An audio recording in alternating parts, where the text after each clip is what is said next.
The serpent of the ancient river, a story of survival, fear, and fire. The dawn breaks over a steaming jungle, mist coils above a wide brown river, birds scream from the canopy, and the sound of rushing water fills the air.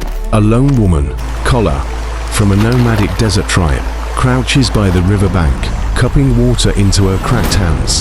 Her reflection shimmers between reeds and shadows, unaware that beneath her, in the murky depths, something ancient stirs. The jungle whispers unease, monkeys chatter high above, fleeing from invisible danger. Kola feels the air shift, a scent of decay, a pulse in the ground. Her instincts flare. She rises, spear in hand, scanning the trembling reeds. The river is too still, too silent. Somewhere, beneath the surface, the predator waits. Without warning, the water erupts. A monstrous anaconda, scales glistening, like wet bronze, coils upward in a violent explosion of power. Kola screams, leaping back, but the serpent strikes faster than thought. Its jaws snap shut around her leg, pulling her into the water. She thrashes, stabbing with her spear. She refuses to die. With fading strength, she claws at the monster's eyes, drawing dark blood from the jungle beyond. The cry of Kola's name echoes. Her people have heard her screams. Toruk, the tribe's chief hunter and Kola's mate, charges through the undergrowth, followed by warriors wielding sharpened stone spears. The sound of splashing water and Kola's cries guide them toward the river. The warriors reach the riverbank and see the nightmare unfold. The serpent's massive coils twist above the water, Kola trapped in its grip. With a shout, they hurl their spears. The first one pierces the snake's scales, but fails to stop it. The serpent turns, striking out, its massive body smashing one warrior into the mud. The jungle erupts in chaos. Toruk leaps forward, stabbing his spear deep into the serpent's neck. Others follow, shouting war cries that echo through the forest. The river turns red with blood. Kola and the serpents. The beast thrashes wildly, knocking down trees and sending waves crashing. But the tribe holds the line, driven by fury and love. Kola, half drowned, gasps for air. She finds a broken spear haft floating nearby, grabs it, and drives it into the snake's open jaw. Her scream pierces the air, a cry not of fear, but defiance. The serpent convulses, loosening its coils. Toruk sees his moment. He leaps onto the serpent's head and drives a sharpened stone spear through its skull. The beast jerks violently, then falls still. The jungle grows silent once more, save for the ragged breath of exhausted hunters. The giants of the green world, the lost tribe of the Amazon, in the mist-shrouded heart of prehistoric Amazonia, where rivers roared like thunder and trees pierced the heavens. A tribe of giant gorillas ruled the emerald expanse. These were no ordinary beasts. They stood twice the height of modern gorillas, their fur thick and dark as volcanic stone. The tribe lived in harmony with the jungle's rhythm, guided by an elder they called Koro the Wise. Their kingdom stretched across the islands, where waterfalls fell into crystal pools and vines hung like the arms of the gods. The air smelled of rain and wild fruit, paradise, but not without peril. The tribe's days were ruled by survival and ritual. Each dawn, males ventured to gather fruit, hunt wild boars, and defend the boundaries of their territory. Females cared for the young in nests woven high among the trees, safe from the dangers below. Their communication was deep, a blend of grunts, beats, and gestures that echoed through the forest like thunder drums. They worshipped the spirit of the river, believing it gave them strength and wisdom. Fire, unknown to most creatures, was their sacred secret, used sparingly to ward off predators and light their rituals under the moon. Peace was fragile. The forest was alive, and it watched. Beneath the still waters of the flooded islands lurked predators from forgotten ages. The air vibrated with the cries of unseen beasts. Strange eyes glowed in the darkness, and the gorilla sensed it, a stirring deep in the water, something massive and patient. It was said that beyond the southern swamp, a serpent of the deep devoured even crocodiles whole. The young ones trembled when elders spoke its name, Nkora, the death that breathes water. One humid night, as crimson lightning split the sky, the giants heard the first sign, trees falling like broken bones, the river churning with fury. The ground trembled. Nkora had risen. A monstrous shadow slithered through the flooded forest, a snake longer than the tallest tree, its scales dark green and glistening like wet obsidian. It moved silently, its tongue flickering like smoke. The gorilla sentinels howled warnings through the treetops. Panic spread across the clan. Koro gathered the warriors, 15 of the strongest males, armed with sharpened stone clubs and spears of carved bone. They moved as one through the forest, guided by instinct and rage. The river steamed around them.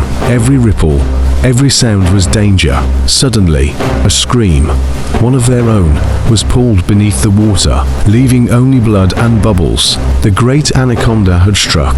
The warriors leapt into the shallows, roaring as they struck the water, the struggle between beast and titan echoing through the jungle. The battle raged for hours. The serpent coiled around two giants, crushing their ribs as they screamed in agony. The water turned red, but Koro, with a spear tipped in volcanic glass, waited for the perfect moment. The roar and the deep, when the forest met the sea, before humans walked the earth, when the continents were wild and unshaped, the Amazon was a cradle of giants.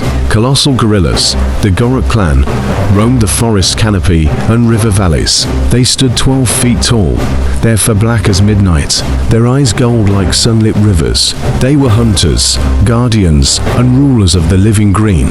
The jungle belonged to them, and every roar was law. One season, storms carved new paths through the jungle. Rivers swelled and flooded, merging with the distant ocean. The Gorok thrived near these waters, fishing, drinking, and building nests high in the trees. They did not know that far beyond the horizon, something ancient had followed the new current inland, a creature that smelled blood in the warm, brown water. The gorillas felt it before. They saw it, a trembling in the ground that rippled through the roots. The river bulged and frothed. Birds scattered. The young ones clung to their mothers. Then came the sound, a deep, rolling moan from the water, like thunder trapped beneath the earth. The sea shack whale had arrived, a monstrous hybrid of whale and predator fish, scarred from battles in the ancient ocean, now lost in the inland seas of the Amazon. When the beast surfaced, the forest shuddered. Its mouth split open wider than a cave, filled with jagged teeth meant to crush bone. Waterfalls cascaded off its back. It lunged at the riverbank. The first strike came at dusk. The whale dragged two young males beneath, the water in an explosion of foam and blood. Their screams vanished into the depths. The clan's mighty leader, Koro, rose from the shadows. His roar thundered through the forest, summoning every warrior from miles around. They beat their chests in unison, a living drumbeat of defiance. Koro stared at the boiling river and knew the truth. The sea had come to challenge the land. He swore by the spirits of the forest that the beast would not claim their kingdom. At dawn, mist covered the river like a shroud. The gorillas waited in silence, clutching boulders and sharpened sticks. Then the surface broke. The sea shack whale surged upward, jaws wide, bellowing a sound that split the air. The Gorok hurled stones, striking its head and eyes. The whale thrashed, sending waves that tore trees from their roots. Koro leapt into the shallows, pounding its snout with all his strength. The forest itself seemed to roar with him. The water turned red. The beast slammed its tail, breaking Koro's ribs and flinging him onto the shore. The clan howled, rallying around their fallen king. From the trees, they dropped massive logs onto the whale's back. One female, Sora, leapt onto its head, gouging at its eyes with a jagged stone. The beast screamed, a sound like storms tearing mountains apart, and retreated into the depth of the sea. Rain poured 4 days, flooding the jungle, but the Gorok did not rest. Guided by Koro's last growl of defiance, they tracked the whale's movement downriver. They followed its trail of broken mangroves and dead fish until the ocean wind touched their fur. There, at the mouth of the Amazon, lightning split the sky. The sea and forest met in one final reckoning. As the tide rose, the beast surfaced once more, roaring against the storm. The Gorok charged across the shallows, striking together like a living wall. Sora and the elders rolled boulders from a cliff above, crushing the whale's skull. The creature wailed, flailed, and finally sank beneath the black water. Thunder answered, and then silence. The monster of the deep was dead. When dawn returned, the sea was calm again. The Gorok stood on the beach, watching the tide carry away the carcass of their greatest enemy.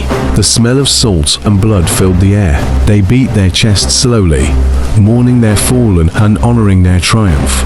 For generations, the story of Koro and the sea shack whale would echo through the jungle. The Gorok would move inland again, ruling their green empire with renewed wisdom. And though the sea would rise and fall for millions of years, none would forget the day when the forest roared louder than the ocean. The air smelled of rain and blood. The gorillas gathered around the fallen beast. They dragged its massive body ashore, a serpent longer than 10, gorillas standing end to end. Under Koro's command, they skinned it carefully, using sharp rocks to peel away the glistening scales. They built a great fire, the biggest they had ever made. Flames reflected in their eyes as they roasted the meat of their greatest enemy. That night, the jungle witnessed something new, the triumph of intelligence over terror. The gorillas danced, beat their chests, and sang to the spirit of the river. After the victory, they built their home on the island of fire, a high piece of land safe from the floods. They used serpent bones to fortify their nests and scales to decorate their altars. The discovery of fire transformed them. It kept the night beasts at bay and warmed their young. They learned to dry fruits, smoke meat, and sharpen tools in the embers. The forest now respected them. Even the predators watched from afar, cautious of the flame. The gorillas had become the masters of their realm. Generations passed. The young grew stronger, bolder, wiser. They learned to shape stone, to dig pits for hunting, and to use fallen leaves as shields. They developed simple symbols carved into bark, marking their history in silent art. The spirit of the river was now part of their story. The serpent defeated, the fire born. They no longer feared the jungle, they ruled it. Their roars became the anthem of the dawn.